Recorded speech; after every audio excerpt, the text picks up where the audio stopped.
देवांची जयांची क्रिया स्मरण होय सकळ विद्यांचे अधिकरण हे चिवंतो श्री चरण श्री गुरूंचे ते नमस्कारुनी आता रुची रुची घेव कोडी प्रेम सुख झाली जोडी काळ जाऊने दुवाया चिंतो विठोबाच्या पाया प्रस्तुत प्राप्त प्रसंगी वारकरी संप्रदायाचं विश्व गुरुस्थान श्रीमंत श्रीनिवृत्तीनाथ महाराज कैवल्य साम्राज्य चक्रवर्ती विश्वमौली ज्ञानोबाराय शांती ब्रह्म संत श्री एकनाथ महाराज वैराग्य राजर्षी जगद्वंदे जगद्गुरु श्री संत तुकोबाराय आदी करून या विश्वातील ज्ञात अज्ञात दृश्य अदृश्य कोटीतील सकल संत महापुरुषांच्या परमकृपाशीर्वादाने संपन्न होत असलेला भव्य दिव्य स्वरूपाचा उत्सव की जो उत्सव सुवर्ण महोत्सवापासून फक्त एक पाऊल दूर आहे अर्थात सुवर्ण महोत्सवाचा उपांत्य उत्सव या उत्सवातील आज पंचम दिवसाची कीर्तन सेवा महद भाग्याने माझ्यासारख्या एका वारकरी विद्यार्थ्यांना प्राप्त झाली माझं भाग्य आहे उपस्थित आपल्या सर्वांच्या अंतःकरणामध्ये विराजमान सर्व व्यापक परमात्म्याच्या सेवेकरिता म्हणून घेतलेला अभंग वारकरी संप्रदाय मंदिराच्या कलशस्थानी विराजित वैराग्य राजर्षी जगद्वंदे जगद्गुरु श्री संत तुकोबार यांच्या गाथेतील एकविध प्रकरणातला हा 4 चरणाचा अभंग असून प्रस्तुत अभंगातून जगद्गुरु श्री तुकोबार आहे या पारमार्थिक जीवनामध्ये आम्हाला काय लाभ प्राप्त झाला आणि त्या लाभाचा आम्ही सेवन कसं करतो याचा गोड विचार या अभंगातून सांगतात या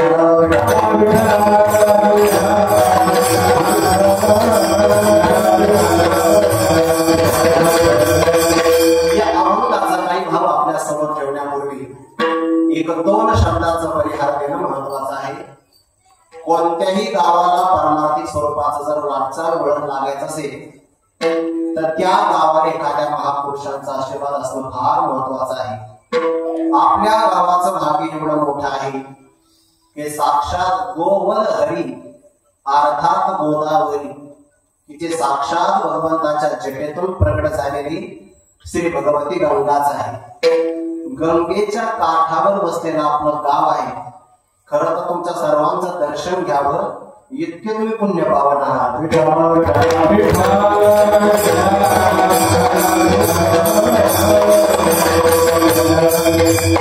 गावाला फक्त गोदावरी माताच प्रवाहित आहे असं नाही बरं या गावाला सद्गुरु शंकरपुरी महाराज यांची संजीवन समाधी आहे संजीवन समाधी म्हणजे महाराज जागृत आहे जसे महाराज या गावात जागे आहे तसे गावातली माणसं जागेच पाहिजे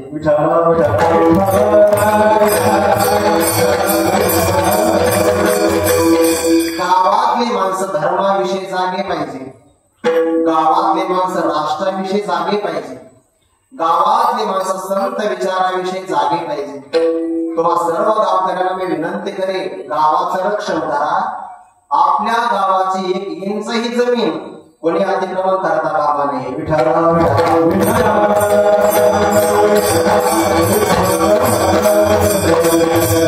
हे सगळे विचार जर प्रवाहित व्हायचे असेल तर संत विचाराचं प्रबोधन आपल्या अंतकरणात झालं पाहिजे जोपर्यंत एखाद्या चांगल्या तयार केलेल्या जमिनीमध्ये चांगलं बीजारोपण केलं जात नाही तोपर्यंत चांगल्या फलाची प्राप्तीच होत नाही तसं मशागत केलेलं तुमचं अंतकरण आहे आणि जोपर्यंत महाराष्ट्रातले तपस्वी महापुरुष तुमच्या कानामध्ये विचाराचं प्रेरणा करत नाही तोपर्यंत तुमच्या अंतकरणामध्ये समाधानाचं पीक येणार नाही.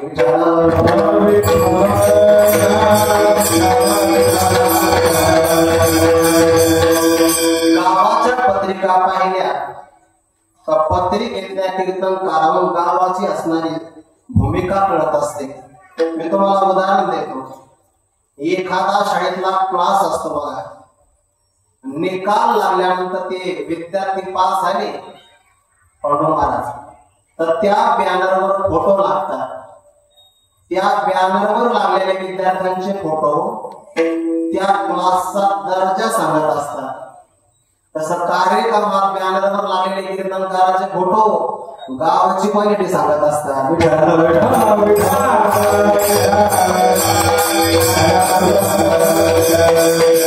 गावामध्ये महापुरुषांचा आशीर्वाद आहे आणि गावामध्ये आनंद मला खूप वाटला की फार लहान लहान वयातली मुलं कीर्तनात आहे. बरं, बऱ्याच मुलांच्या गळ्यामध्ये तुळशीची माळा आहे. भाग्याची गोष्ट आहे. बघा, गावामध्ये लहान मुलं तेही पुन्हा पुढं बसणं, तुळशीची माळा परिधान करणं हे गावाच्या भाग्याचं उज्ज्वलतेचं लक्षण आहे. आपल्याला रक्षण करणारे भगवान पंढरीश पांडुरंग परमात्मा पाठीमागे विराजमान आहे. हनुमंतरायाचा हा दरबार आहे आणि कीर्तनाकरता सुंदर वातावरण आहे.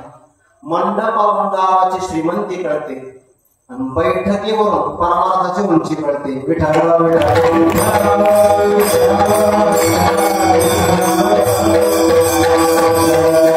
भक्तिमती माता भगिनी बाळ गोपाळ मंडळी गावामध्ये आज तागाय ज्याने सप्ताह व्यवस्थित निर्वहित केला अशा सगळ्याच भाविक मंडळींना शतशः विनम्र अभिवादन करतो. माझं भाग्य फार मोठं आहे. या गावाचे असणारे सुपुत्र माझ्या समोर 4 आहे. मला असं वाटतं ते माझ्याकरता संकाधिकच आहे. हरिओम महाराज असतील, पार्थ महाराज, शुभम महाराज, आदिनाथ महाराज, बरोबर आहे हा, तुषार महाराज. वा, हे तर मग 5 पांडव झाले. विठ्ठल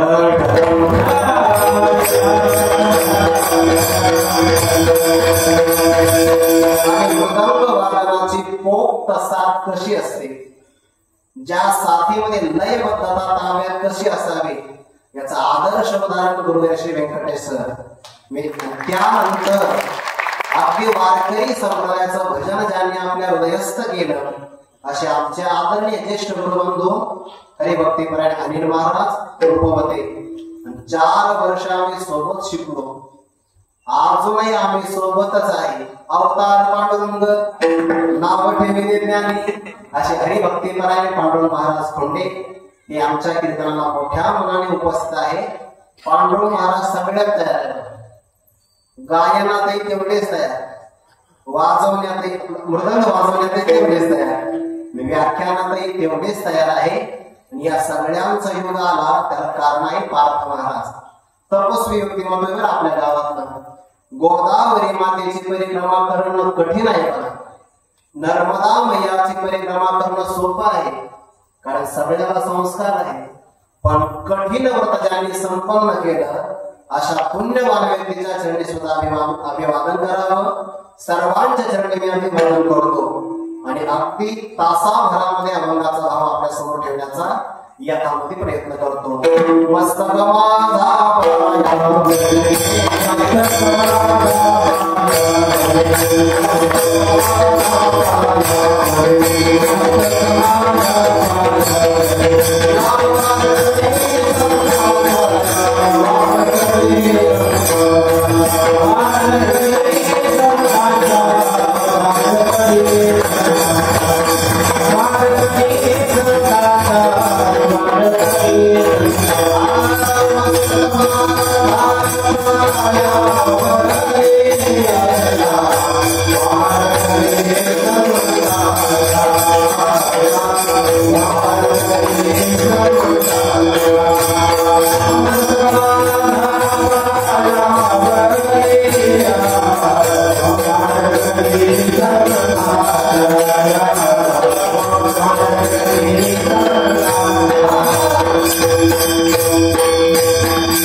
राज्यात आमची ताकद कमी आहे, पण पोषक आवाज देणारे व्यक्तिमत्व आहे.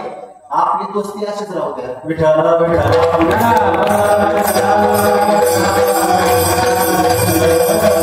सर्वांच्या चरणाला विनंती अभिवादन करून तुकोबऱ्यांचा अभंग आपल्या समोर घेतलेला आहे. प्रस्तुत अभंगातून तुकोबऱ्यांनी परमार्थामध्ये काय कमवलं आणि जे आम्ही कमवलं त्याचा आम्ही श्रीमंत समजतो याचा गोड विचार तुकोबरा आजच्या अभंगातून सांगतात. कमवण्याकरता सगळेच आलेले आहेत, पण काही माणसं व्यवहारातलं कमवतात आणि काही माणसं परमार्थातलं कमवतात. जोडी शब्दाचा अर्थ होतो प्राप्ती, जोडी शब्दाचा अर्थ होतो लाभ, जोडी शब्दाचा अर्थ होतो मिळवणं. सगळेच मिळवतात, पण अविचारी माणसं विनाशी मिळवतात आणि विचारी माणसं अविनाशी मिळवतात.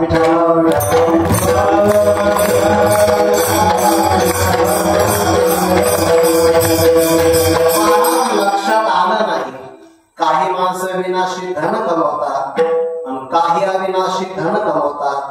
जे धन इथंच राहत किंवा आपण जात गेल्यानंतर धन मागच राहत, कधी कधी धन जाताना आपण मागे राहतो. अशा प्रकारचं धन कमवणं याला विनाशी जोडी असं म्हणतात. आणि जे धन आपल्या बरोबर येतं ते कमवणं त्याला अविनाशी प्राप्ती असं म्हणतात.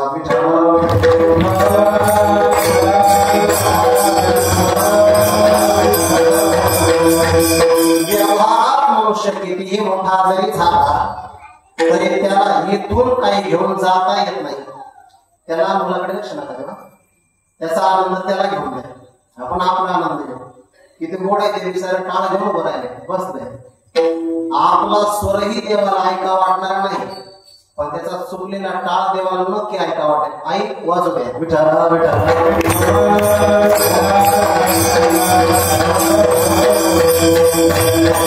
लहान मुलं समोर असणं हे माझं भाग्य आहे. बरं, मी विनंती करणार होतो तुम्हाला लहान मुलांना की पुढे या, पण म्हणलं आता तुम्ही जागा धरून बसलेली आहे.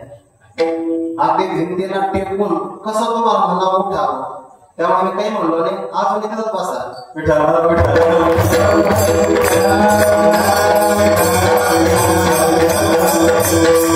ऐका, जे धन इथंच राहत त्याला विनाशी लाभ असं म्हणतात, जे आपल्या बरोबर येतं त्याला अविनाशी लाभ असं म्हणतात.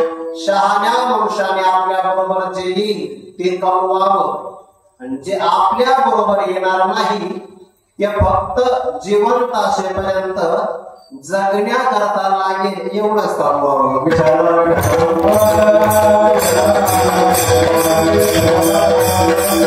तो बराय सांगतात, देह निर्वाह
कमवावं, पण आपल्याला आवश्यक असेल तेच कमवावं. पण त्यापुढे जे अत्यावश्यक आहे ते मात्र कमवण्याशिवाय राहू नये. बरं, कितीही मोठी तरी आपण संपत्ती कमवली तर संपत्ती आपल्या बरोबर येत नाही. आतापर्यंत जगाच्या इतिहासामध्ये सर्वात मोठं उदाहरण झालंय रावणाचं. जे जगद्गुरु तुकोबाराय वैराग्य राग रसिक म्हणून वारकरी संप्रदायामध्ये मानले जातात. वैराग्य एवढं मोठं आहे, ब्रह्मादिक पदे दुःखाची शिराणी परमेष्ठी पदा तुच्छ मानिती सर्वदा इतके विरक्त शिरोमणी असणारे तुकोबार आहे. एका राजाच्या संपत्तीचं वर्णन गाथ्यात करतात बरं. लंके माझे घरे किती आहे तुम्हाला ऐका म्हणून सांगतात. बाकी धातूचं तुकोबाऱ्या वर्णन नाही करत. कोटी घरे जेती काशा आणि तांब्याची शुद्ध कांचनाची सप्तकोटी रावणाच्या नगरी अर्थात लंकेमध्ये 1 कोटी घर तांब्याची आणि कासा नावाचा धातू आहे की नाही त्याची होती. सोन्याची किती होती? शुद्ध कांचनाची सप्तकोटी 7 कोटी घर शुद्ध सोन्याची, ज्याला आपण शंभर म्हणजे सोनं म्हणतो किंवा आपल्या भाषेमध्ये 24 कॅरेट गोल्ड म्हणतो. इतकं शुद्ध सोनं सोन्याच्याच विटा तयार केलेल्या 2 विटा जोडण्याकरता सोन्याचा सर्वस्व लावलेला स्लॅबही सोन्याचाच, त्यातले गजही सोन्याचे. मग दरवाजा लाकडाचाच येतात. दरवाजा सुद्धा सोन्याचाच, दरवाजाची कडी सुद्धा सोन्याची, कडीचा कोंडा सोन्याचाच, कोंड्याचा तो खिळा एकही मिळाला तर सोनं होईल.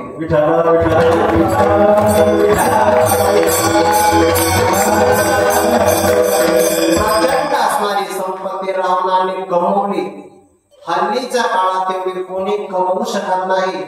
पण तरी तो बरा म्हणतात सांगा ते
वडील प्रचंड असणारी संपत्ती रावणाची.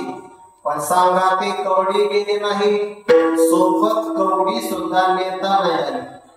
जिथं पराक्रमी रावणाला कवडी नेता नाही आली तिथं आपला काय पराक्रम? आपला काहीच पराक्रम नाही. रावणाला कवडी नेता नाही आली, आपल्याला कस काय आपले एटीएम कार्ड घेता येईल? कुठं घेऊन बसले मग का बरं एटीएम कार्ड चालत नाही? तिथं रेंज नाही.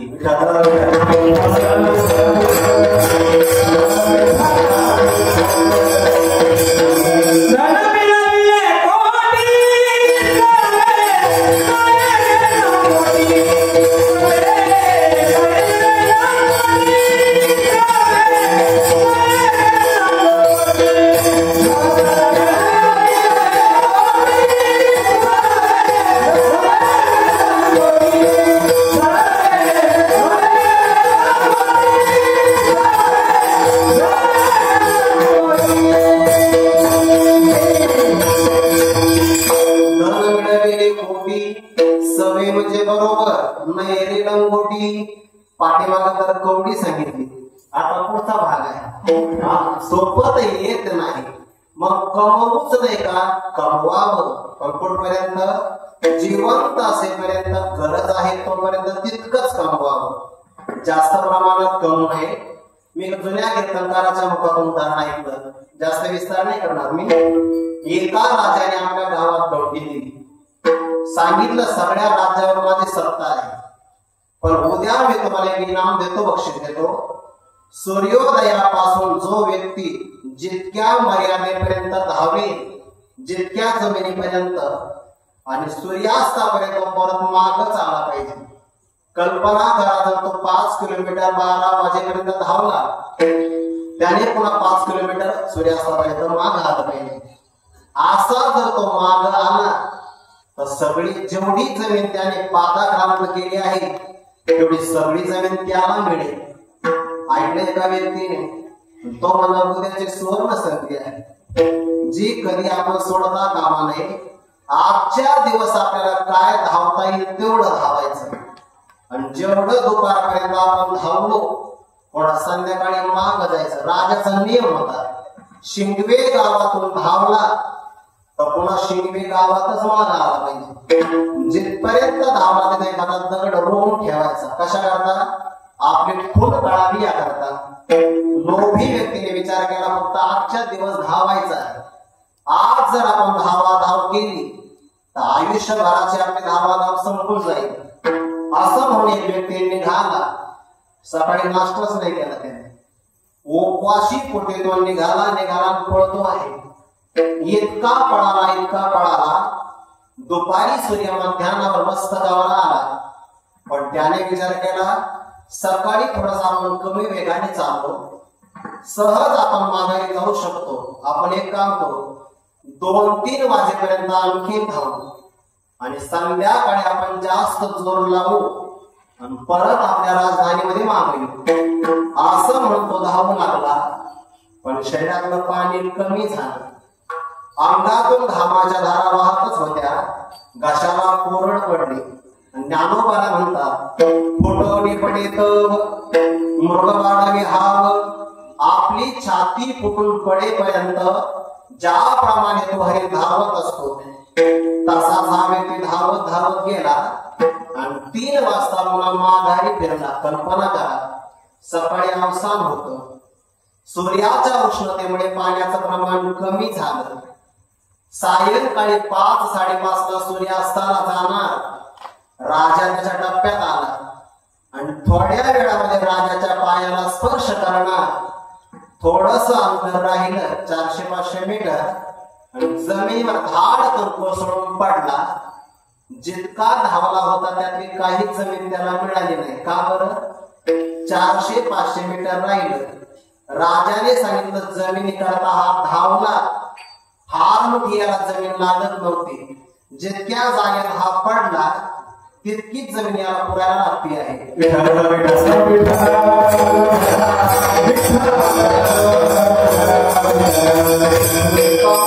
किती याला सुद्धा मर्यादा आहे. आपल्यापेक्षा पशु पक्षी बरे किती आपण कमवतो आहे आपलं मोजमाप नाही. कोणताही पशु आणि पक्षी काहीच कमवत नाही, पण आयुष्यामध्ये सगळं काही त्यांना आपोआप प्राप्त होतं. कमवावं पण निर्वाहापुरतं. विनाशी धनाच्या पाठीमागे जास्त लागू नये. जे धन आपल्या बरोबर येणार आहे असं अविनाशी धन अवश्य कमवावं.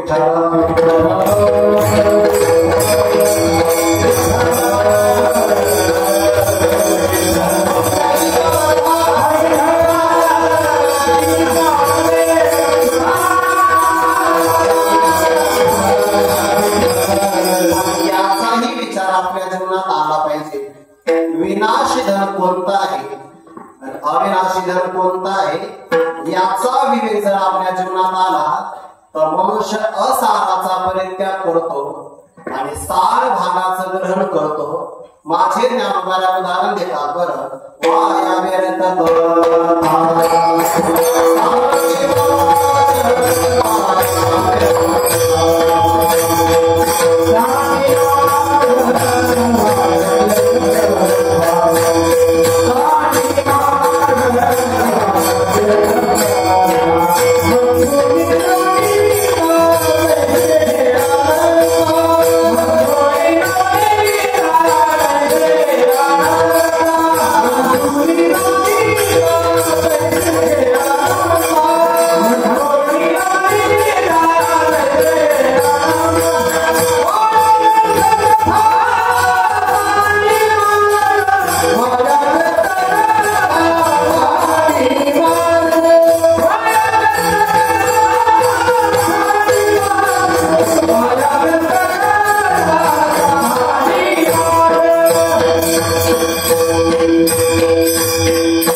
संक्षेपही करता येतो.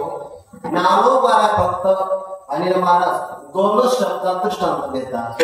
मग दोन्ही नवनीता तैसे सिद्धांत आला. दोनच शब्दात दृष्टांत आहे.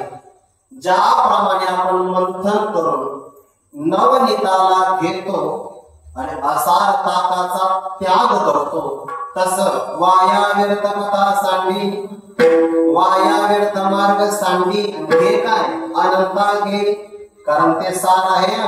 फलकट तो संसार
शेतकरी असल्यानंतर आपण धान्याची मळणी करतो.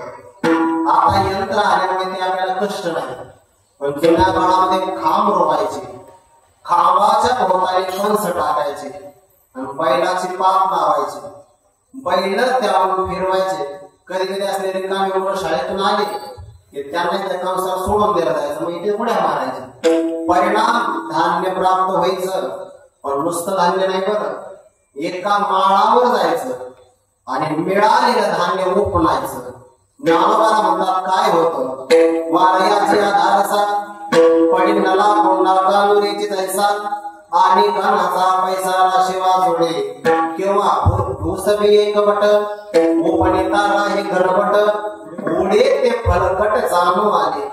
जे वाऱ्यातून उडून जात त्याला फलकट म्हणतात. वाऱ्याच्याही माध्यमातून जे खाली राहत त्याला धान्य असं म्हणतात. तसं विचाराच्या द्वारे जे धन आपल्या बरोबर राहत त्याला अविनाशी धन असं म्हणतात. जे विचाराने आपल्याला सोडून जात त्याला विनाशी धन असं म्हणतात. शाने वंश त्याला निर्माण होत नाही. ज्याला अमृत प्राशन करायला मिळालं तो ज्याप्रमाणे कांची सेवन करत नाही, ज्याला चंद्र किरणातून पाझरणार अमृत मिळते तो चकोर ज्याप्रमाणे वाळूचे घडे चाखत नाही, तसं ज्याला सारासार विचार करतो तो असारात रमत नाही आणि सार ग्रहण केल्याशिवाय राहत नाही.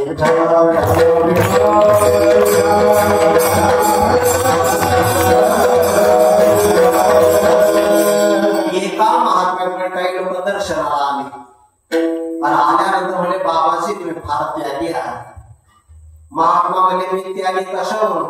म्हणे बाबा तुम्ही सगळ्या संसाराचा परित्याग केला. म्हणे काय त्यागी तुम्ही?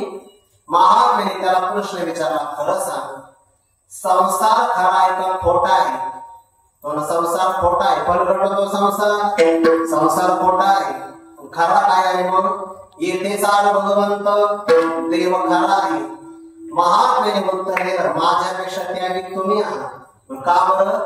मी खऱ्या देवाकरता खोट्या संसाराचा त्याग केला आहे. तुम्ही एवढे मोठे आहात, तुम्ही खोट्या संसारासाठी देवाचाच त्याग केला. एवढे तुम्ही त्यागी आहात.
होत नाही त्याला संसार म्हणतात. जो केल्यानंतर संपविता येतो त्याला परमार्थ असं म्हणतात. परमार्थातला धर्म अविनाशी आहे जे आपल्या बरोबर येतं. आपण पहिल्यांदा लाभाचे दोन प्रकार पाहिले, विनाशी लाभ, दुसरा अविनाशी लाभ. त्या अविनाशी लाभात पुन्हा दोन प्रकार, एक स्थिर लाभ, दुसरा वाढणारा लाभ.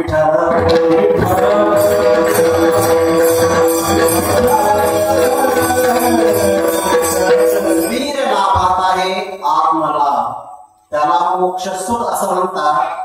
पैगारी कैकयाचे जे हातारी आतरी नवचे आणि अनुभविता वेचे वरी विटेहिना. मोक्ष नावाचा लाभ हा स्थिर आहे, ज्याच्यात घटही होत नाही आणि ज्याच्यात वाढही होत नाही. अविनाशी लाभातला हा स्थिर लाभ आहे आणि अविनाशी लाभातला दुसरा लाभ आहे प्रतिक्षण वर्धमान. वर्षा काळामध्ये नदीचं पाणी दररोज वाढत जात. अमावस्यानंतर चंद्राची कोर प्रत्येक क्षणाला वाढत जाते. तशा प्रकारे जे सुख प्रत्येक क्षणाला वाढत जात. सुख घडोघडी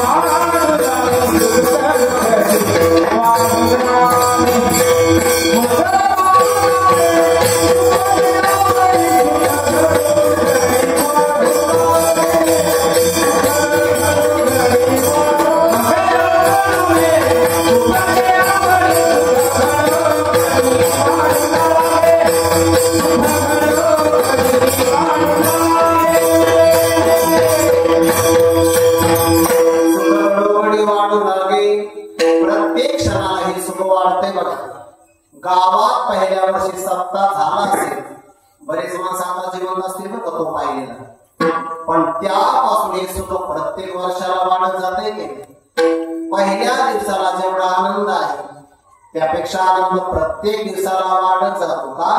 हे फक्त परमार्थातच आहे. सुख घडोघडी वाढू लागे, संसारात प्रत्येक क्षणाला सुखात घट होते.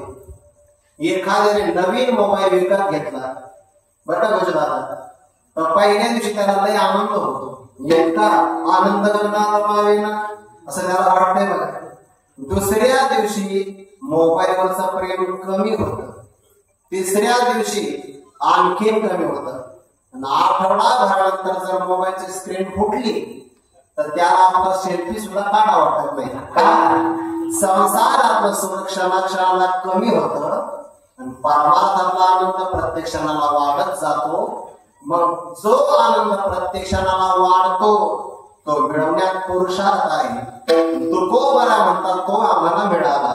प्रेम सुख झाली जोडी. महाराज आनंद मिळण्यात पुरुषार्थ नाही, आनंद भोगण्यात पुरुषार्थ आहे. हे बाळा तुम्ही शाळेत जाता का रे? शाळेत जाता का? जागी आहे तुम्ही? बर, शाळेत जाताना दुकान लागतं का? दुकान लागत नाही? तुमच्या गावात सगळ्यांना शुगर आहेत का? हा, दुकान लागत नाही? लागतो.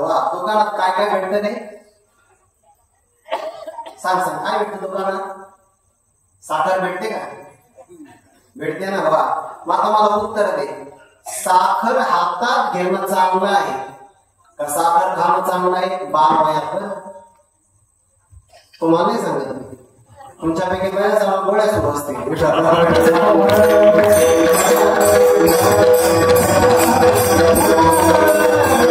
साखर प्राप्त होण्यात आनंद आहे का खाण्यात? सांगा ना. वा, तसं प्रेम सुख मिळालं यातही आनंदच आहे, पण त्यापेक्षा प्रेम सुख चाखण्यात, सेवन करण्यात जास्त आनंद आहे. तुकोबराने विचारलं, प्रेम सुखाची जोडी झाली सेवन कसं करता? रुची रुची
घडली नवदेह प्राप्ती येतो परम भाग्याची संपत्ती आपल्याला भारतात जन्म मिळाला आपण भाग्यवान आहोत सगळे फक्त आपलं भारतीयत्व जागृत झालं पाहिजे आपल्याला हिंदू म्हणून जन्माला परमात्म्याने घातला आहे आपलं हिंदुत्व ज्वलंत ठेवा विठ्ठल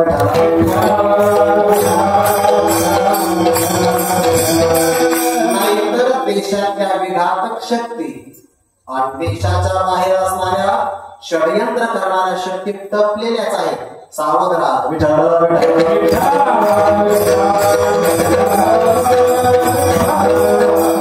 आपल्याला मिळाला आहे पण मिळाल्याचा आनंद घेताच येईल असं काही सांगता येत नाही विनोद सांगतो म्हणजे लक्षात येईल एक मनुष्य जेवायला बसला बरं का शेखर महाराज आता उदाहरण सांगूच लागेल की नाही जेवायला एक व्यक्ती बसला बऱ्याच माणसाचं जेवताना लक्ष नसतं का हातात मोबाईल असतो आणि बरेच माणसं एका वेळी दोन दोन काम करतात करत तसे होत नसतात बरं एका वेळेला एकच काम चांगलं करावं तलवार पाहिजे घर बाळा कुठं पाहिजे कोण इमानदार आहे कीर्तनात कोणीच खोटं बोलत नाही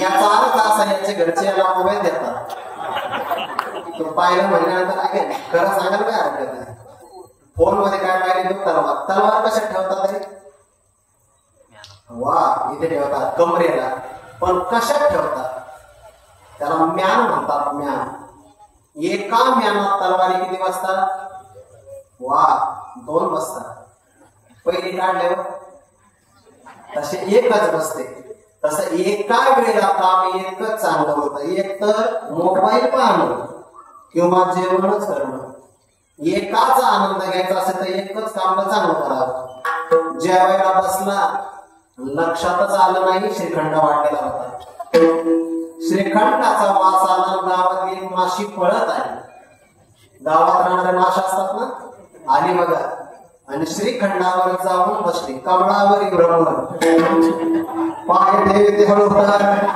तिने हलगत आपले पाय ठेवले आली तेव्हा माशीचं वजन कमी होत पण श्रीखंड खाल्ला की तिचं वजन वाढलं बघ काही काही माणसं दिंडीला येतात ना त्या आल्यानंतर त्यांचं वजन कमी असतं वारी झालं की वजन वाढतं समजून घ्यावं भजन नाही केलं नुसतं भजन केलं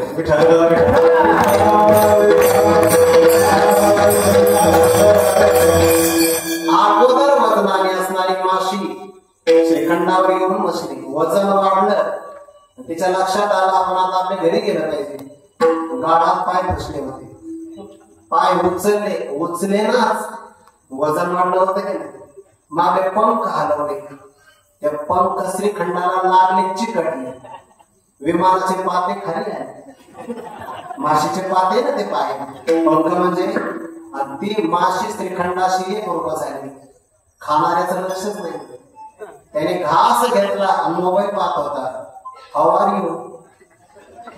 मोबाईल पाहत कसा आहेस तू असं म्हणताना त्याने घास खाल्ला त्याला असं वाटलं माशी नाही इलायचीच आहे श्रीखंडात इलायची म्हणून काय खाल्लं परिणाम काय होतो ज्ञानोबाला सांगतात माशी आम्हाला यात गिळली परिला वांतीश नवी आपल्या पोटात गेलेली माशी आपल्याला वांती करण्याकरता भाग पाडते दृष्टांत संपला श्रीखंडाचा योग होता क्षेम झाला नाही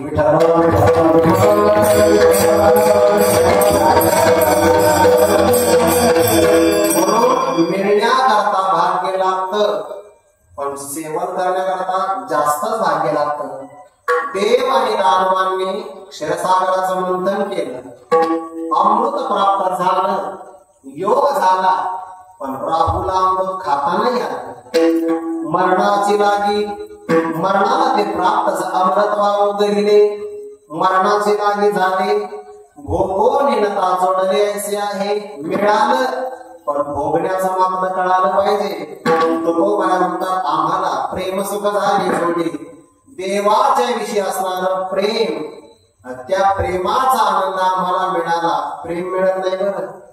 जगातले सगळे व्यवहार प्रेमावर चालू आहे. सगळे. आईचं मुलावर काय असतं? बोला चला. काय असतं? प्रेम असतं. गाईचं वासरावर, सैनिकाचं देशावर, वक्त्याचं श्रोत्यावर, श्रोत्याचं वक्त्यावर असावं लागतं.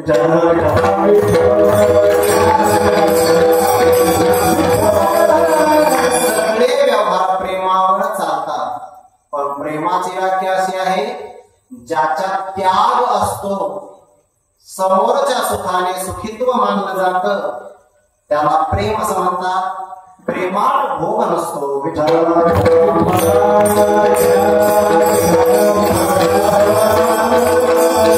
जगातले सगळे प्रेम मिळते, देवाच्या विषयी मात्र प्रेम मिळत नाही बरं. भगवान द्वारकेत असताना आजारी पडले, गडबडाचं वेळ लोळायला सुरुवात केली. तेवढ्या नारदीचं आगमन झालं. आणि आगमन झाल्यानंतर नारदीने विचारलं, प्रभू काय झालं? म्हणे माझं पोट दुखत आहे. औषध नाही का? औषध आहे, पण औषधाची ताकद वाढण्याकरता अनुपान असावं लागतं. काही औषधं नुसत्या पाण्याबरोबर चालतात, काही औषधं तापाबरोबर घ्यायची असतात, काही औषधं मधात, म्हणजे घराच्या मधात नाही, मधात घ्यावी लागतात. औषधाची त्यामुळे ताकद वाढत असते. माझ्याकडे औषध आहे पोटदुखीचं, पण अनुपान मात्र नाही. काय अनुपान आहे? औषधाची ताकद वाढण्याकरता सहाय्य करणारा घटक तो अनुपान. एखाद्या भक्ताने त्याच्या पायाचे धुलिकण मातीचे कण मला द्यावे, म्हणजे माझा आजार बरा होईल. नारायण म्हणजे काय? आत्ता जातो द्वारकेमध्ये, किलो 2 किलो एखाद्या भक्ताच्या पायाचे रजकण मी घेऊन येतो. नारदजी गेले 16,108 घरामध्ये चौकशी केली, कारण देवाचे तेवढे दिवस झालेच होते. सगळे आपल्या पायाचे रजकण देण्याकरता तयार झाल्या. पण विचार केला, परमात्मा आपला पती आहे, आपल्या पतीला आपण आपल्या पायाचे धुलिकण देणं योग्य नाही, नरकात जावं लागेल ना. कोणीच दिले नाही बरं का. नारदजी माघारी आले, चेहरा पडला. काय झालं? देवर्षी, बहुतेक हा आजार तुम्हाला अंतिम काळापर्यंत सांभाळावा लागेल. का? रजकण मिळत नाही. म्हणजे मग शोध कुठे घेतला? द्वारकेत. तुम्हीच वर्णन केलंय ना, यथा गोपिकांना. थोडस गोकुळात जाऊन पहा ना. देवर्षी नारदजी गोकुळात गेले. गोकुळात गेल्या तर सगळ्या गोपिका एकत्र जमा झाल्या. त्यांनी नारदांना विचारलंच नाही किती वाजता निघाले होते, नाश्ता कुठं केला, जेवण केलं नाही का, आता जेवणार काही नाही, आमचा कन्हैया कसा आहे. नारदांनी चेहरा पाडला, सांगितलं कन्हैयाचं पोट दुखत आहे, औषध नाही का, अनुपान कमी पडलंय. त्या गोपिकांनी सांगितलं, आमच्या पायाचे रजकण जेवढे लागते तेवढे आपण घेऊन जा. नारदांनी सांगितलं, तुम्हाला नरकात जावं लागेल. त्यांचं उत्तर आहे, आमच्या कन्हैयाचं पोट दुखी बरी होत असेल तर आम्ही हजारो कल्पापर्यंत नरकात जायला तयार आहे. याला म्हणतात प्रेम. प्रेमात आपल्या सुखाचा विचार नसतो, त्यागाचा विचार असतो. हल्लीच्या काळात हे बघायला नाही भेटत ना. प्रेमात त्याग असतो. तुकोबरा म्हणतात, प्रेम सुख झाली जोडी, त्याचा आनंद आम्ही कसा घेऊ, रुची रुची घेऊ गोडी. प्रेम सुख गोड आहे, इतकं गोड आहे, ज्याला मिळालं त्यालाच कळतं, बाकीच्याला कळत नाही. पण आवडीनं आम्ही त्याचं सेवन करू. मी तुम्हाला उदाहरण देतो. समजा बाळाला तुम्हाला पेढा मिळाला तर एकदम खायचा असतो काय? कसा खायचा मग? वा, हळूहळू. किंवा काही काही मुलाला शाळेमध्ये चिंच मिळते, कशी खाता तुम्ही? जशी ती आपण एका एका क्षणाने खातो, तसं हे प्रेम आहे. आणि या प्रेम सुखाची जोडी, रुची रुची घे गोडी, प्रेम सुख झाली जोडी. या प्रेमाचा आनंद होण्याकरता देह असावा लागतो, तो मनुष्य देह आहे. आणि देहाचं आयुष्य कधी हातात निघून जाईल काही सांगता येत नाही. म्हणून काळजा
आम्हाला प्राप्त झाल्यामुळे त्याचा आम्ही आनंदाने सेवन करू, त्या गोडीचा आस्वाद घेऊ.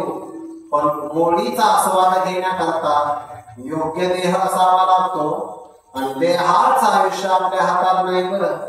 सामान्यपणाने आपलं आयुष्य 100 वर्षाचं, पण त्यातला अर्धरात्रीत जात. शतकनी ते अर्धरात्र काय, जर रात्री विश्रांती केली तर अर्ध आयुष्य निघून जात. काही माणसं दिवसाही झोपतात, म्हणजे 75 वर्ष त्यातच गेले. राहिला फक्त 25 वर्षाचा कालावधी. मध्ये बालत्व, पीडा, रोग, क्षय, काय भजनाशी उरले ते पाहिला. आणि भजनाला रातच केली. अशाही पद्धतीने माणसं भजन करू लागले. थांबा, चहाला थांबा,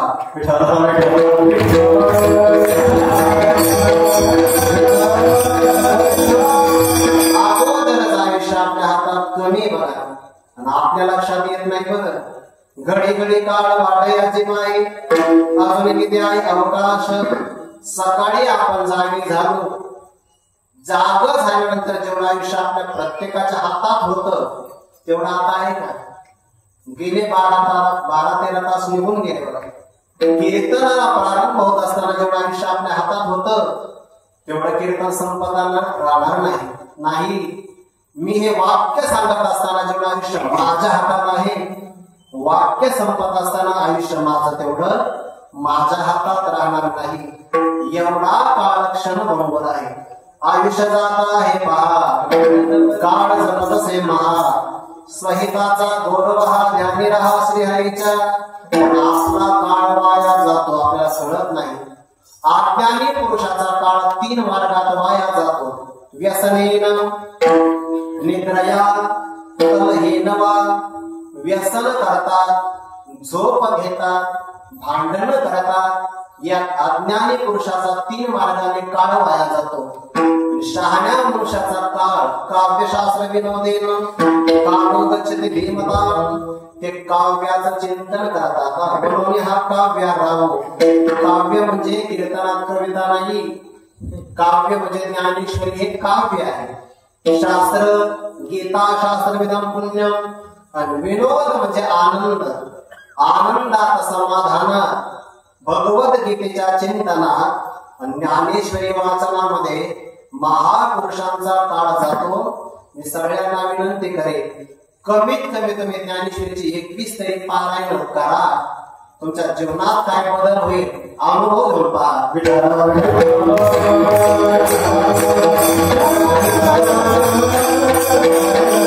आमच्या आनंदीमध्ये मुलगा आहे, ऐका बरं सगळ्या माता भगिनी.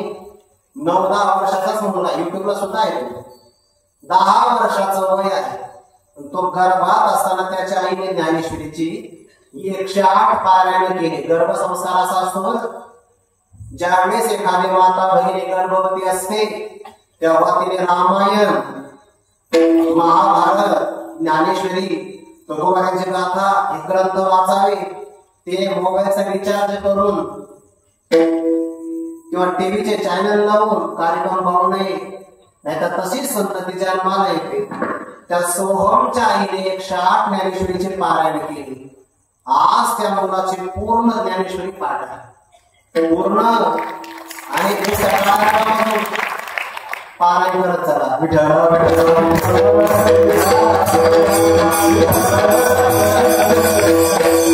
पारायण आहे का? ज्ञानेश्वरीचं पारायण आहे का? नाही. भागवत कथा आहे. भागवत कथा तू घरी सकाळी काय भजन किती वाजता? 9 ते 11. पुढच्या वर्षी 50 वर्षे ज्ञानेश्वरीचं पारायण सुरू करा. महाराष्ट्रात आहे आपण.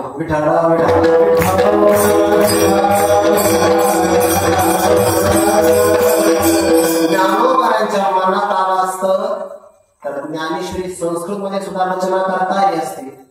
रेड्याच्या वसावर हात ठेवला तर वेद बाहेर पडतोय. त्या ज्ञानोबारांना ज्ञानेश्वरी संस्कृत मध्ये करणं काहीच कठीण नाही. पण तुमची नामची दया आली माझ्या मराठी बोलणाऱ्या लोकांना भगवद्गीता कळावी. तुमचं एवढं दुर्लक्ष.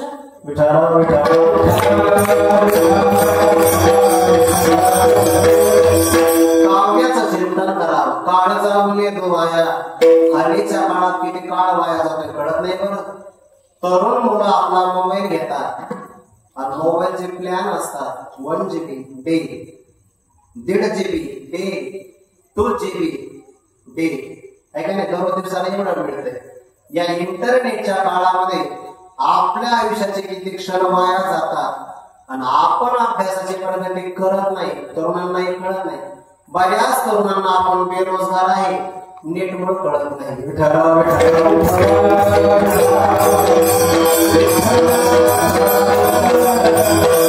अभ्यास करणारे लोक बघा तुम्ही. मी तर समुद्रात जायला नाही करत, पण आमच्या आश्रमात रेंजच नाही. खरंच रेंज नाही बघा. मी इतका उपकार मानतो मोबाईल कंपनीचा, अशीच रेंज जाऊ दे मोबाईलची, माझी नाही, म्हणजे माझा अभ्यास होईल.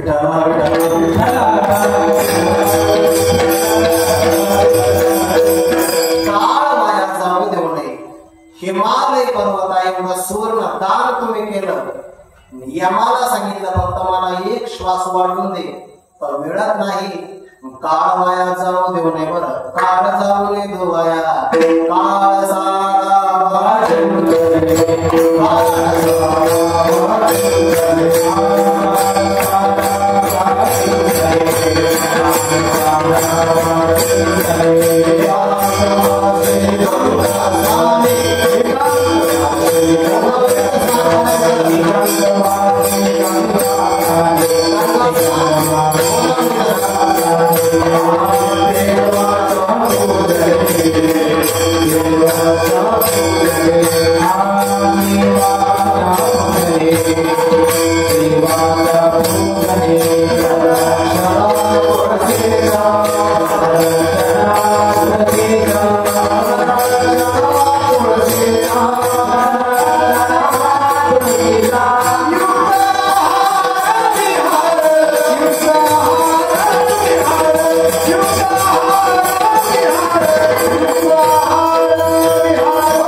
गंगा स्नाने. तुमच्या गावाला प्रमाण होतं योगाला गंगा स्नान करायचं.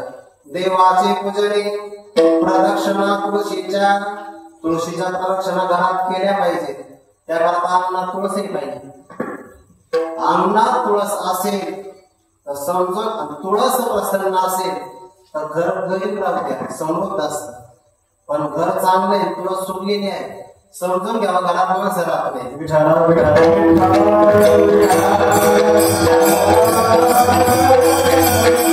काळ सार्थक करता आला पाहिजे. काळ सार्थक केला त्यांनी हरिनाम घे विठ्ठल. काळ जाऊन येतो वाया, पण काळ वाया कुठं जातो? पहिलं कारण आहे काळ प्रवासात वाया जातो. दुसरं कारण आहे काळ प्रजन्मात वाया जातो. प्रजन्म म्हणजे बडबड. काळ प्रमादात वाया जातो आणि काळ प्रलोभात वाया जातो. प्रलोभन मिळालं तर काळ वाया जातो. प्रमाद केला की काळ वाया जातो. प्रजन्म बडबड केली की काळ वाया जातो. प्रवासातले काळ वाया जातो. बडबड केली की काळ कसा वाया जातो? श्रीमद भागवतातलं उदाहरण सांगतो, लक्षात येईल. दत्तात्रयाने 24 गुरु केले. आपल्या जीवनामध्ये गुरु केले का कुमारिका कन्येला? लग्न ठरलं आहे पण अजून लग्न झालेलं नाही. जुन्या काळात मोठी माणसं लग्न ठरवायची. जुन्या काळात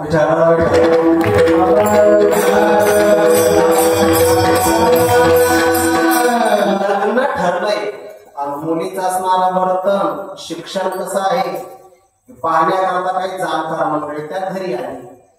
आई वडील यात्रेला निघून गेल्या, मुलगी घरी एकटीच राहिली. दरवाजाची कडी वाजवली. मुलगीने खिडकीतूनच बसण्याकरता आसन दिली. लक्षात आलं लोकांच्या, मुलगी घरात एकटीच आहे पण मुली हुशार असतात. आपल्या घराचं नाव कधीही मुली जाऊ देत नाही आणि मुलीने आपल्या घराचं नाव जाऊही देऊ नये. हा अपेक्षा सहन कराव्या फक्त पळून जाऊ नये. विठाला विठाला कुलवान घरातली स्त्री आपल्या घराचं नाव कधी जाऊ देत नाही. ती मुलगी मागच्या घरात गेली, डबे पाहिले तिने, तांदूळच नाही. साडी होत्या, तिने साडी घेतल्या टोपल्या आणि उखळावर मुसळ घेऊन काढण करण्याकरता प्रारंभ केला. का? साडीतून तांदूळ मिळावा, साईबाई पाहुण्याच्या जेवणाची व्यवस्था व्हावी. पण विचार केला, आपल्या हातात कंकण फार मोठे आहे, बांगड्या. त्यांचा आवाज होऊ लागला. आवाज पाहुण्याच्या कानावर पडला तर पाहुणे म्हणजे काय गेले, घरे यांच्याकडे सायंकाळी खाण्यापुरता सुद्धा तांदूळ नाही. कांडर कर्म तिचं सुरूच आहे, पण बांगड्यांचा आवाज होऊ लागला. तिने विचार केला, सगळ्या फोडाव्या की काय? पण मनात विचार आला, जरी कंकण फोडू आता तरी ते मुहूर्तीचा शुभता. शतायु हो माझा भरता न फोडी सर्वता. या हेतू भारतीय संस्कृतीमध्ये कंकण का हातात घातले जातात ऐका. की विचार करते, कंकण या प्रसंगाला फोडावं तर अशुभ लक्षण आहे. धारण कशा करता केले? शतायु हो माझा भरता, माझा पती शतायुषी व्हावा याकरता कंकण धारण केले तिने. पण आवाज होऊ लागला ना, काय करावं? बाकीच्या बांगड्या काढल्या आणि हातात दोनच ठेवल्या. काढणं कर्म प्रारंभ केलं तरी आवाज होऊ लागला. शेवटी तिने हातात एकच कंकण ठेवलं आणि ते दत्तात्रयांनी पाहिलं. श्लोकाची रचना केली. वासे गोहनाम कलहो भवेद भारता द्वयोरूपी एक एव चले तस्मात कुमार्या इव कंकणा. ज्या ठिकाणी अनेक जण राहतात तिथे भांडण होतात. दोघं एका ठिकाणी राहिले की गप्पा मारतात, गप्पात पळवाया जातो.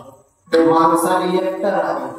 कुमारिकेच्या हातातल्या कंकणाप्रमाणे आता ओवी ऐका. जे तर गोष्टी खाली काढू जाये ते तर निगहित होऊन आहे. या लागी मी पाहे विचारत आहे एकाकी. काळ जाऊन येतो वाया, प्रलोभन मिळालं की काळ वाया जातो. पण भगवंताचे भक्त जे असतात लव निमिषार्धम अपि, लव निमिष अर्ध सुद्धा वाया जाऊ देत नाही. करणार काय? चिंतो विठोबाच्या पाया. आम्ही विठ्ठलाच्या पायाचं चिंतन करणार. कसं?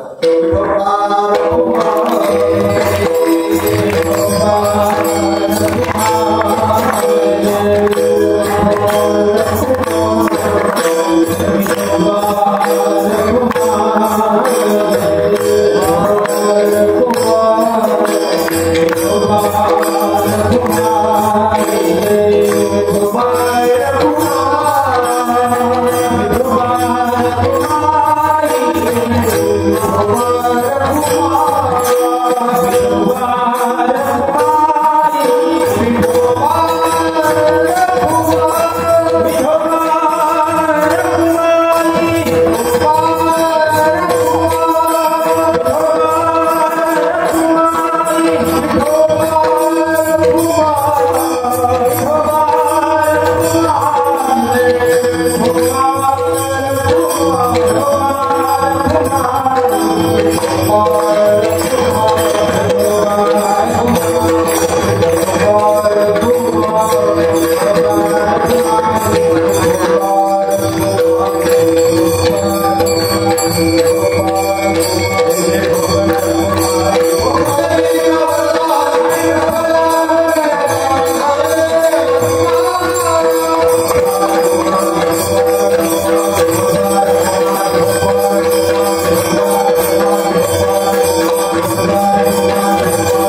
काळ वाया जात नाही. तुकोबाराचं एक प्रमाण आहे, सदा काळ धरणा तरी आयुष्याची, कथेची वेळेची आज्ञा नाही.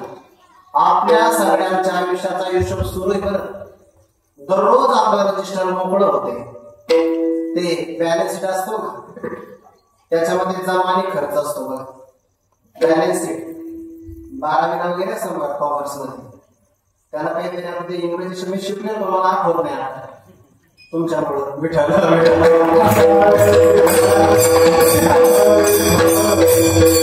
त्याला कीर्त कथावारी मराठीमध्ये म्हणतात. जमा आणि खर्च असतो, तसं आपल्याकडे आयुष्य जमा आहे आणि आपलं आयुष्य खर्च कशात होतं. पण आपलं आयुष्य भगवंताच्या कथेत गेलं तर काळ त्याचा हिशोब ठेवत नाही. काळ सदा गणना करी आयुष्याची, पण कथेची वेळेची आज्ञा नाही. कथेमध्ये जेवढा वेळ गेला, कथा म्हणजे भागवत कथा पण घ्या आणि कीर्तन कथाच आहे. देवाचं नामस्मरण म्हणून जो हरी कथेने गेला क्षण, तो काळासी नवे प्राशन. ना म्हणतात हरी कथेमध्ये जो क्षण जातो तो काळाला प्राशन करता येत नाही. म्हणून चिंतो विठोबाच्या पाया, पण विठ्ठलाच्या पायाचं चिंतन करायचं असेल तर कसं करायचं. कडू भजन भोजन काय क्रम ठेवला तो कोबराने हुशार आहे. कोबर कडू भजन भोजन अगोदर नाही, आता आपण अगोदर किंवा तो वेगळा, पण अगोदर भजन आणि मग भोजन. धनी घे नारायण, ज्याचं भजन चांगलं असतं त्याचं भोजन चांगलं असतं.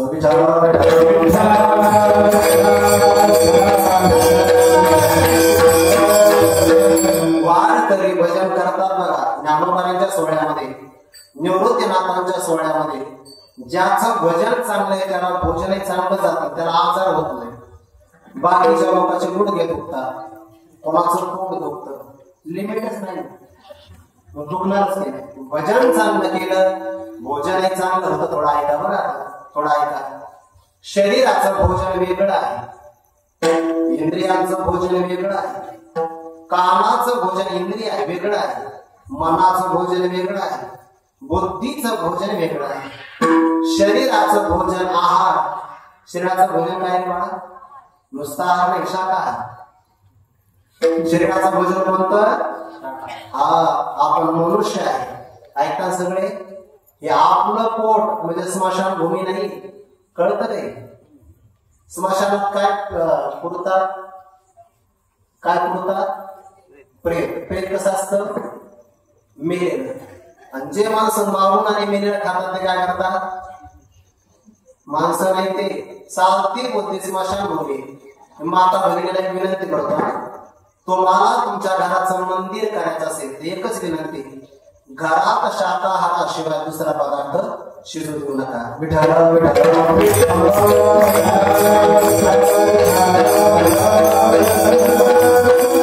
यांना काय वाटोळं करायचं बाहेर, घरात पाऊल सुद्धा टाकणार. ज्या दिवशी हे वेगळे वाकडे वागून येते दरवाजा बंद करायचा, तसं संपूर्ण ठेवायचं अंगणामध्ये. कारण मंदिर तुम्हाला करायचं. हे आपलं पोट आहे, स्मशानभूमी नाही. म्हणून शरीराचा आहार शाकाहार, इंद्रियांचा आहार विषय, कानाचा आहार ऐकणं, डोळ्यांचा आहार पाहणं, मनाचा आहार चिंतन करणं आणि बुद्धीचा आहार विचार करणं. म्हणून करो भजन भोजन, सगळ्या इंद्रियांचं भोजन वेगळं आहे. कुठपर्यंत, धनी घे नारायण, जोपर्यंत तृप्त होत नाही तोपर्यंत आम्ही नारायण नावाचं धन घेणार. विठ्ठल विठ्ठल हे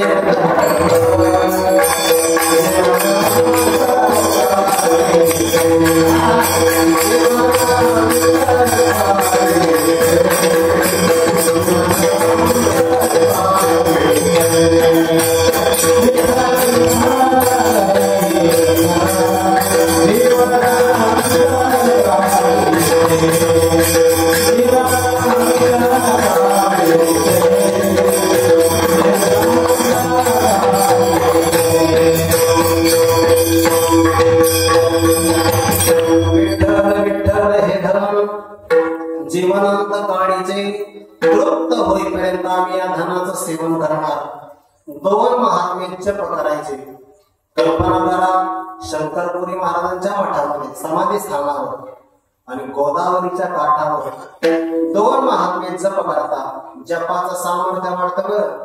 नदीच्या काठावर जप केलं तर, आता नदीच्या काठावर माणसं जप नाही करत, जाळ टाकतात.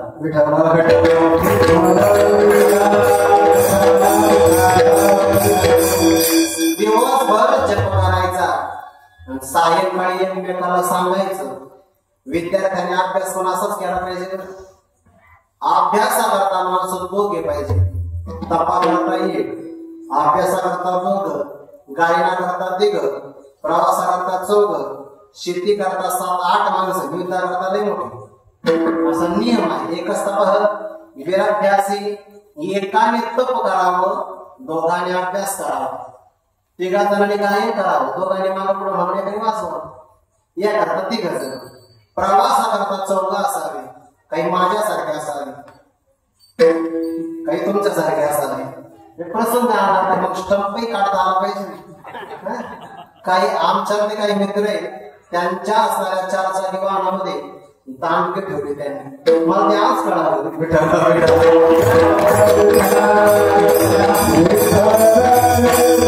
प्रवासाकरता 4, शेती करण्यासाठी एका कुटुंबात 7 माणसं पाहिजे. मी एका कुटुंबात म्हणतोय बरं, 7-8 माणसं एका कुटुंबातले, आणि ते घरचेच असावे. बाहेरच्या लोकांवर शेती होत नसते का, ती वेळेतच येते. 10ला येतात, 4:30ला तयारी करतात सांगायचं. कसं काय काम होणार आहे. पण हे अनेक संख्या असावी, पण अभ्यासाकरता 2. दिवसभर जप करायचे, सायंकाळी एकमेकाला विचारायचे आज किती जप झाला. एक म्हणायचा माझा आज 1 किलो जप झाला. असं भाग्यवान आहे म्हणे तो. एका महात्म्याने दुसऱ्याला विचारलं 1 किलो जप मला कळाला नाही. तो मला मी 1 किलो हरभरे विकत आणले.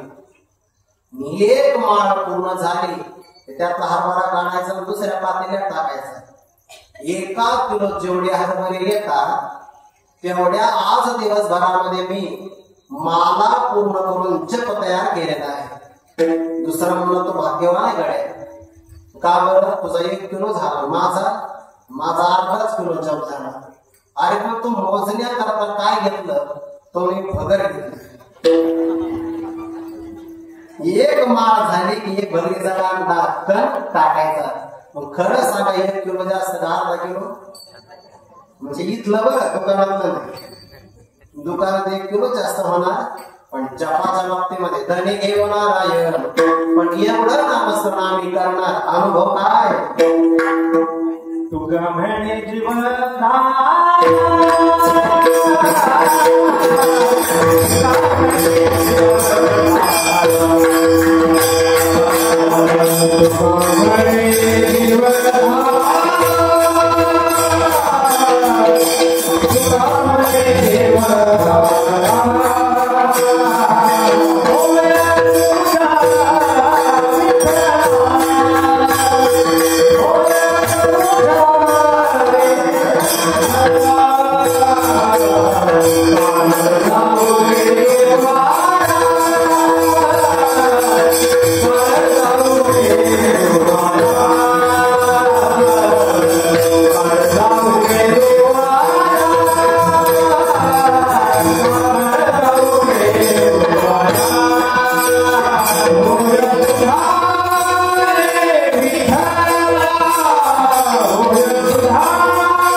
होय तुझ्याने विठ्ठला विठ्ठला तुझ्याने जीव धावला होय. आमचा असणारा अंतःकरण आज तुझ्यामुळे तृप्त झाला आहे. तृप्ती करता सगळे प्रयत्न करतात बरं. प्रयत्न करण्याचे 2 प्रकार. ज्याला आत्मतृप्ती मिळते त्याला पारमार्थिक म्हणावं. जो तृप्ती करता बाहेर पडतो त्याला प्रापंचिक म्हणावं. विठ्ठल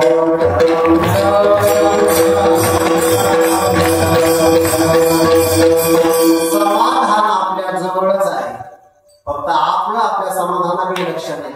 आपलं झालं कसं माहितीये का, आपल्याकडे जे आहे ते आपण पाहत नाही, जे नाही ते आपल्याला लवकर दिसतं.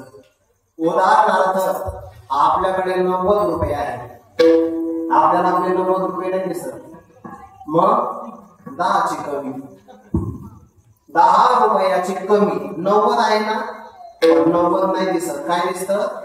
कमी असणारे 10 रुपये.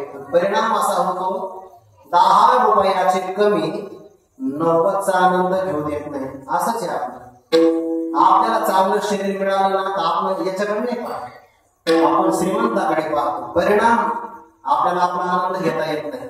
मग आपण आपल्याकडे पाहण्याच्या अगोदर आनंदाकडे बघावं, की आपल्याला डोळे, त्याला डोळे सुद्धा नाही. पांगळ्याकडे बघावं की त्याला पाय सुद्धा नाही. बैऱ्याकडे बघावं ज्याला कान नाही. पण आपल्याला सवय अशी लागली दुसऱ्याकडे पाहायचं. जो बाहेर पाहतो तो प्रापंचिक आहे, जो आत पाहतो तो पारमार्थिक आहे.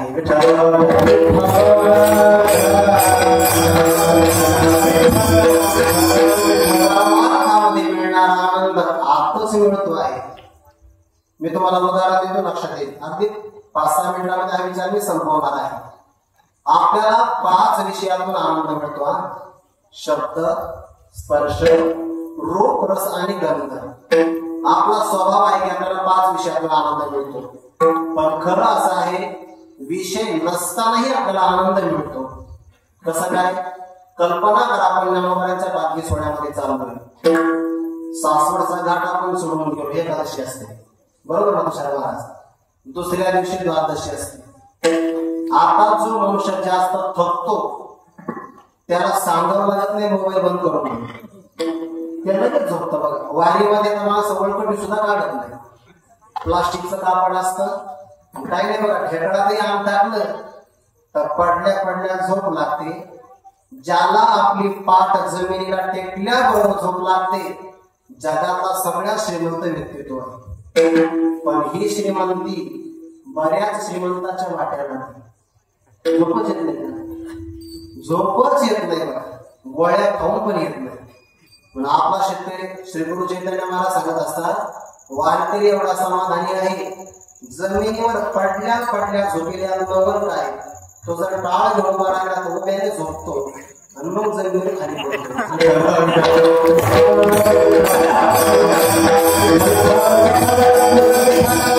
सोडून द्या.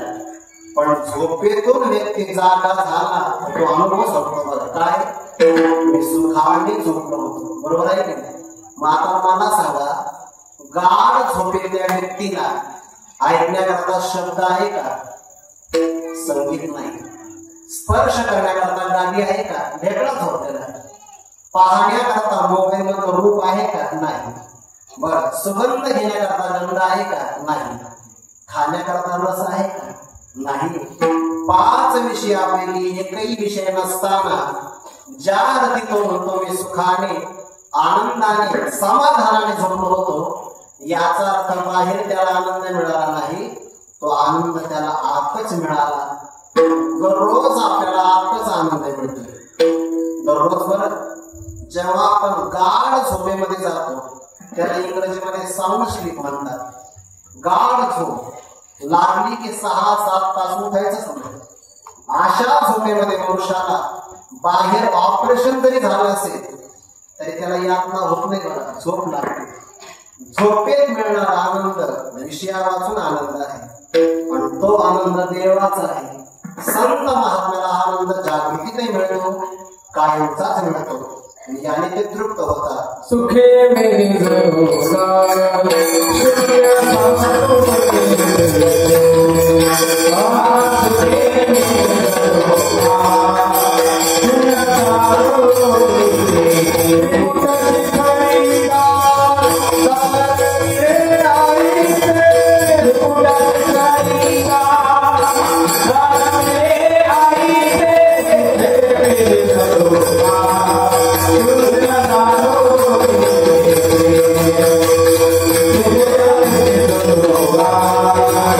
Thank you.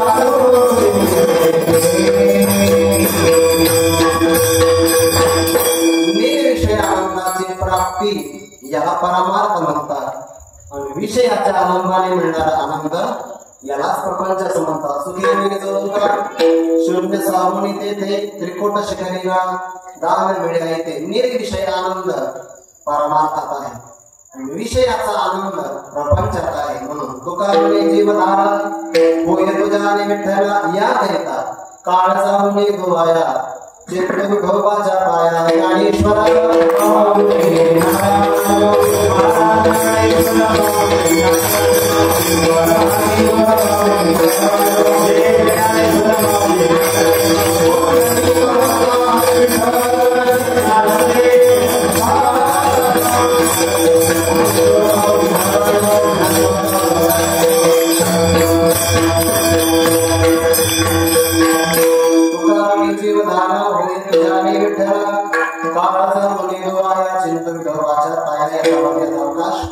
जगद्गुरु तुकोबरायांच्या अभंगाचं चिंतन आपल्या समोर करण्याचा प्रयत्न केला. आपल्या गावाच्या सप्ताहाचा 49 वर्ष आहे आणि आनंदाची गोष्ट अशी आहे गावातले सगळे तरुण मंडळी बाल गोपाळ मंडळी माता भगिनी अगदी मोठ्या संख्येने उपस्थित आहात. पण एक विनंती करतो बरं, वर्गामध्ये विद्यार्थी शिक्षकाच्या समोर असावे, तसं कीर्तना करता श्रोते वक्त्याच्या समोर असावे. जागा फार मोठी आहे पण तुम्ही का त्या वट्यावर बसले असं मला अजून काही कळत नाही. म्हणजे वट्यावर बसले तर हरकत नाही, जागा नसेल तर बसा. बऱ्याच लोकांच्या पायात चप्पल असतात, कीर्तनाची मर्यादा नाही बरं. आपण पायात चप्पल ठेवू नये आणि थोडं समोर येऊन बसावं. मंडपाची शोभा वाढते बघा. आणि जर या परिघात तुम्ही आले तर तुम्हाला वेगळ्या प्रकारचे कीर्तनाचं ज्याला आपण कंपन म्हणतो नाही समजणार, तुम्हाला व्हायब्रेशन सांगणार आहे ते तुम्हाला प्राप्त होईल. जीवनात काहीतरी बदल होईल. अशा प्रकारचा बदल प्राप्त व्हावा अशी विनंती करतो. झालेली सेवा आपण सर्वांच्या चरणाला समर्पित करून वारीला पूर्ण करा.